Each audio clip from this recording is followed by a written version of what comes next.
اسی بات پر رہو کہ اپنے بچوں کو جائیداد اور پراپرٹی نہ دے سکے تو کوئی بات نہیں، لیکن عشق رسول ضرور دے دینا۔ وراثت میں اپنے بچے کو محبت رسول ضرور دے کر جانا۔ کل کو اگر تمہارا بچہ فقیر بھی رہا، دنیا اگر اس سے پوچھے کہ تیرے باپ نے کیا کمایا تھا اور تیرے لیے کیا چھوڑا، تو تمہارا بچہ شرم سے سر نہ جھکائے بلکہ سر اٹھا کر کہے میرا باپ مجھے عشق رسول دے کر گیا، مجھے میرا باپ وراثت میں محبت رسول دے کر گیا ہے۔ اس بات پر بچوں کو فخر کرنا بھی سکھاؤ، اس لیے کہ ہمارے پاس فخر کرنے والی اگر کوئی چیز ہے تو میرے مصطفیٰ کی ذات ہے۔ عزیزان گرامی وقار، نبی پاک صلی اللہ تعالیٰ علیہ وسلم کی نسبت پر اگر فخر نہ کریں تو پھر کس پر فخر کریں؟ ہمارے پاس اب بچی کون سی چیز ہے؟ نبی کریم صلی اللہ تعالیٰ علیہ وسلم کی محبت، ان کے نام پر مر مٹنے کا جذبہ، یہی دنیا کو آج بھی کھل رہا ہے۔ دنیا اسی بات سے پریشان بھی ہے کہ ان لوگوں کے پاس سب کچھ ختم ہو گیا، سب کچھ لٹ گیا، یہ بہت پیچھے آ گئے، ان سے ہمارے سے تو حکومت چھینی گئی، ہمارے سے ہر جگہ کی حکومتیں، اقتدار، تخت سب سے چھینا گیا، ہم سے چھینا گیا۔ ہم 700 سال تک یہاں پر براجمان رہے، اسپین میں 700 سال تک رہے، دنیا کے 3 بڑے بر اعظم پر ہماری حکومت جاری رہی، لیکن ان سارے ممالک سے حکومت اسلام کو ختم کر کے ان کفار و مشرکین یہود و نصارہ نے ہمیں ٹکڑوں میں بانٹ دیا، فرقوں میں بانٹ دیا، لیکن اس کے باوجود آج دنیا کا سب سے پہلا ٹارگٹ بھی ہم ہی ہیں، جس کو 100 سال سے یہ لوگ مار رہے ہیں۔ ہماری اس جماعت کو پچھلے 100 سال سے مارا جا رہا ہے، فلسطین کو توڑ توڑ کر کے رکھ دیا گیا، شام، عراق، یمن سب برباد کر دیا گیا، افغان کے ٹکڑے ٹکڑے ہو گئے۔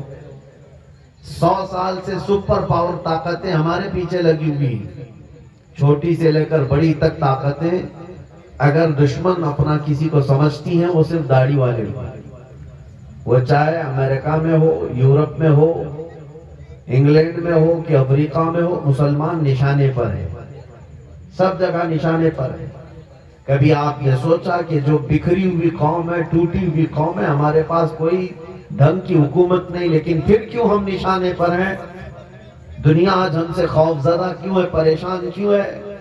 میرے عزیزو، وہی بات ہے جس کو اقبال نے کہا تھا، کچھ بات تو ہے کہ مٹتی نہیں ہستی ہماری، کچھ بات تو ہے کہ مٹتی نہیں ہستی ہماری، صدیوں رہا ہے دشمن دور زماں ہمارا، توحید کی امانت سینوں میں ہے ہمارے، عشق رسول کی امانت سینوں میں ہے ہمارے، آسان نہیں مٹانا نام و نشان ہمارا، یونان و مصر و روما سب مٹ گئے جہاں سے، باقی مگر ہے اب تک نام و نشان ہمارا۔ عزیزان گرامی وقار، کوئی چیز تمہارے پاس آج بھی جو باقی ہے، جس سے دنیا خوف زدہ ہے، پریشان ہے، وہ چیز جو باقی ہے تمہارے پاس، وہ اپنے نبی کی محبت باقی ہے، عشق رسول کی دولت باقی ہے، اور اسی دولت کی حفاظت کرتے رہنا میرے عزیزو۔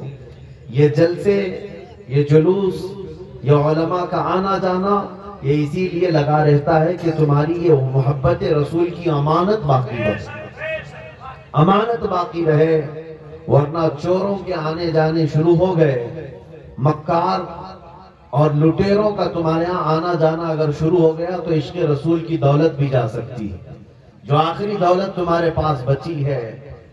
اس لیے میں آپ کو یہ بتانا چاہوں گا کہ ہم حضور پاک صلی اللہ تعالیٰ علیہ وسلم کے نام پر اتنا کیوں مر مٹتے ہیں؟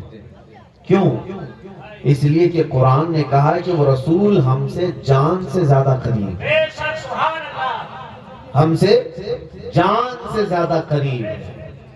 اگر ہم آج رب ذوالجلال کی عبادت کے لیے فجر کی اذان میں اٹھ جاتے ہیں تو یہ صدقہ ہے رسول اللہ کا۔ آج اگر ہمارے چہروں پر رونق ہے تو یہ صدقہ ہے رسول اللہ کا۔ ہم مسلمان ہیں تو کس کی بدولت ہے؟ رسول پاک صلی اللہ علیہ وسلم کی بدولت۔ اسی لیے سب سے پہلے میں نے اعلیٰ حضرت کا یہ شعر پڑھا، وہ جو نہ تھے تو یاد ہے آپ کو؟ وہ جو نہ تھے تو اور وہ جو نہ ہو تو اگر رسول پاک نہیں تو پھر کچھ نہیں، نہ ہمارے وجود میں کچھ ہے نہ ہمارے نام میں کچھ ہے۔ ہمیں جو کچھ بھی ملا ہے وہ میرے مصطفیٰ کے قدموں سے ملا ہے۔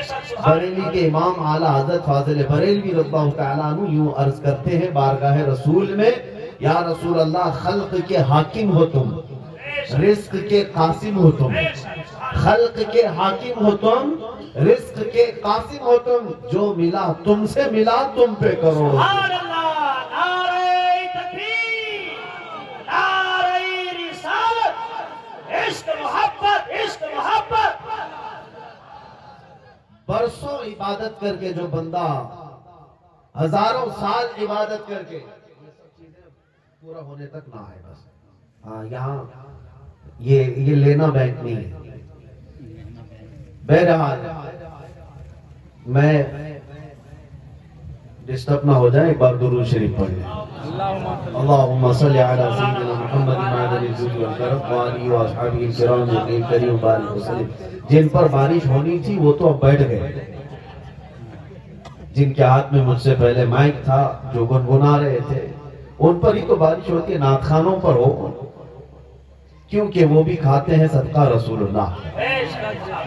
اگر کسی نعت خان کو پیسے دیے جاتے ہیں تو نہ وہ اس کا پیشہ ہونا چاہیے نہ ہی تم اس کو احسان جتاؤ، بلکہ وہ اگر 1 روپیہ بھی کھاتا ہے تو میرے مصطفیٰ کی تعریف کر کے کھاتا ہے، اور اس میں کوئی عیب کی بات نہیں، اس میں کوئی عیب کی بات نہیں، بلکہ ہمیں ہمارے بزرگوں نے یوں ہی سکھایا، یا رسول اللہ، پیتے ہیں تیرے در کا اور کھاتے ہیں تیرے در کا، پانی ہے تیرا پانی، دانا ہے تیرا دانا۔ ہمیں تو اس بات پر کوئی عیب نہیں ہے، اور میں سمجھتا ہوں دنیا کا سب سے پاکیزہ مال وہی ہے جو میرے مصطفیٰ کے نام پر آئے۔ سبحان اللہ۔ میں عرض یہ کر رہا تھا، رسول کریم صلی اللہ تعالیٰ علیہ وسلم کی ذات بابرکت سے ملا ہے جو کچھ بھی ملا، اور آج بھی آپ اس بات کو محسوس کر لینا، ہزاروں سال عبادت کر کے بندہ وہاں نہیں پہنچ سکتا جو میرے مصطفیٰ کی ایک نظر سے پہنچتا۔ ایک عرب نے آدمی کا بول بالا کر دیا، خاک کے ذروں کو ہمدوش سریا کر دیا، خود نہ تھے جو راہ پر اوروں کے ہادی بن گئے، کیا نظر تھی جس نے مردوں کو مسیحا کر دیا۔ نبی پاک صلی اللہ تعالیٰ علیہ وسلم کے دربار کی بات نسبت اگر مختصر بھی مل جائے وہ دنیا کا سب سے عظیم ستارہ بن جاتا ہے۔ جیسے میں آپ کو بتاؤں، حضور پاک صلی اللہ تعالیٰ علیہ وسلم کے صحابہ جو ہیں ان کا مقام کیا ہے پتہ ہے؟ صحابہ کا مقام یہ ہے، میرے آقا خود فرماتے ہیں، اگر میری امت کا کوئی بندہ احد پہاڑ کے برابر سونا خیرات کرے، احد پہاڑ چھوٹا نہیں ہے، 10 کلومیٹر پہ پھیلا ہوا پہاڑ ہے، ایک ہی پہاڑ 10 کلومیٹر کے سراؤنڈنگ میں پھیلا ہے، اور نبی پاک صلی اللہ علیہ وسلم فرماتے ہیں کہ میرا کوئی امتی احد پہاڑ کے برابر سونا